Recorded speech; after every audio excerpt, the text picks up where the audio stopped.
Good morning, class. Now, today let's continue with another three types of pronouns. The seventh one, indefinite pronouns.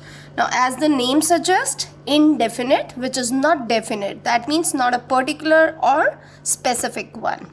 So, pronouns that refer to person or things in a general way, right? That is not a particular or specific thing or person. Then, such pronouns are called indefinite pronoun. I repeat, pronouns are the words that replace noun. So, when the words refer to person of or things in a general way, that is not a specific or a particular way, then such pronouns are indefinite pronouns. Now, look at the example. Many of these eggs are rotten, right? Now, when I say many of these eggs, so many of is just many is here representing the eggs only, replacing the eggs only, some of them, not a specific one. I'm not telling this one or that one.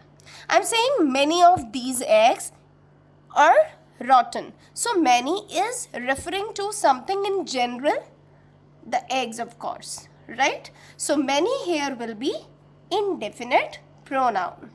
Now look at another example. Anyone can meet the principal. Of course, anyone here is again replacing some noun or a person only, right? A person here will come who can meet the principal. So anywhere, anyone refers to anyone. That means not a particular or a specific one, right? So it is indefinite, right? Again, as it is replacing a noun and it's not particular, showing any particular person, that is why it is indefinite pronoun. Now, if you remember, in literature reader lesson 1, the moral we read was, one is known by the company one keeps. Now, when I say one here refers to some person only. It could be you, me or somebody else, right? That is, इसका मतलब हमने तब क्या समझा था? What is the meaning we understood that time? That whatever company, whatever kind of company I keep or you keep or we keep, we are known by that kind of company. If we are in good friends, that means we'll be considered good, right? Do you remember that? So here one is referring to a person. Again, it could be anyone referred, any person, you, me or I. So that is why it is indefinite. Children, take a note here. I will be sending your grammar book pages, but in your grammar book pages, this one is also told as a demonstrative pronoun. Children, that is wrong. Don't read that part. That's totally wrong. One cannot be used as demonstrative pronoun.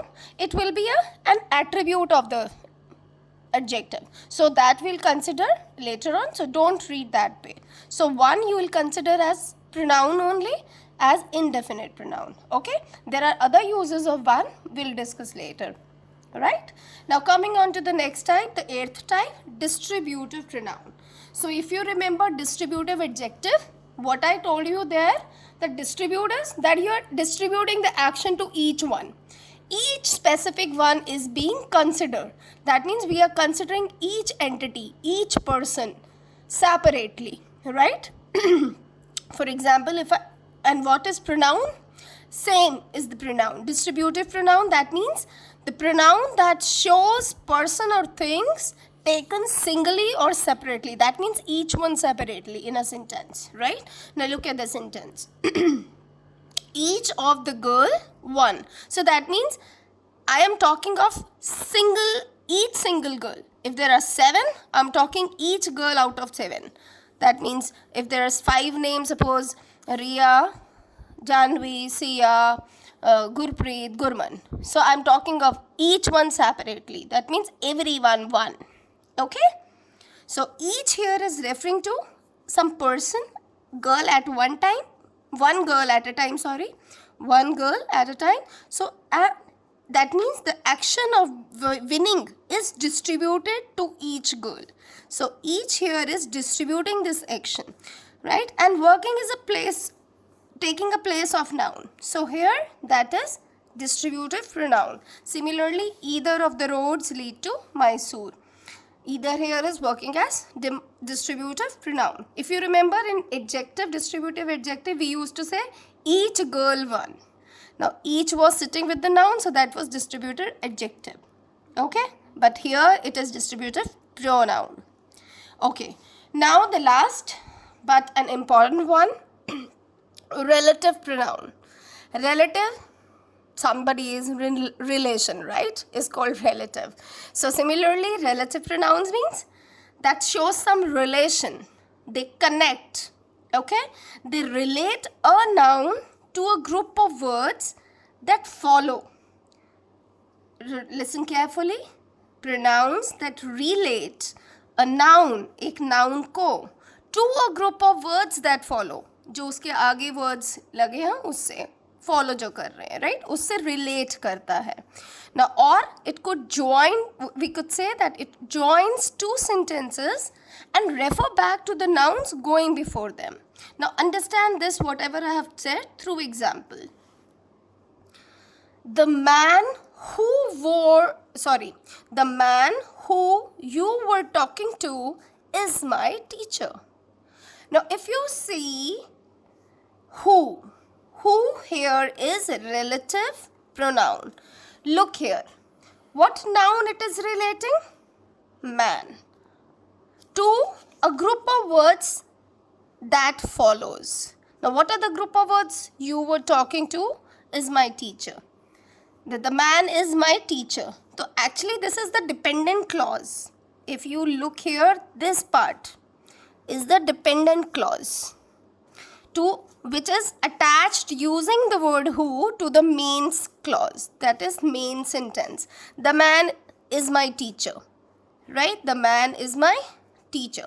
Now, who you were talking to is relating to the man, right? And this word who is joining, no?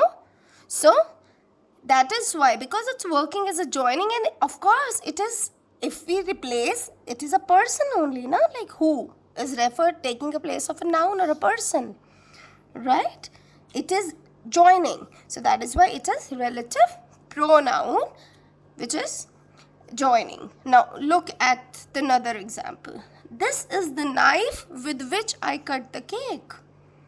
Now again, look, which किसको connect कर रहा है? Knife को, noun, right? And look, it is working as a joining. If I see this is the knife is separate sentence, I cut the cake. Of course, it's not conjunction, right? Which can work as conjunction as well. That's another topic. Little bit confusing, but yes, you need to understand. Which works as conjunction, but here it is relative pronoun. Because I'm saying this is the knife with which I cut the cake.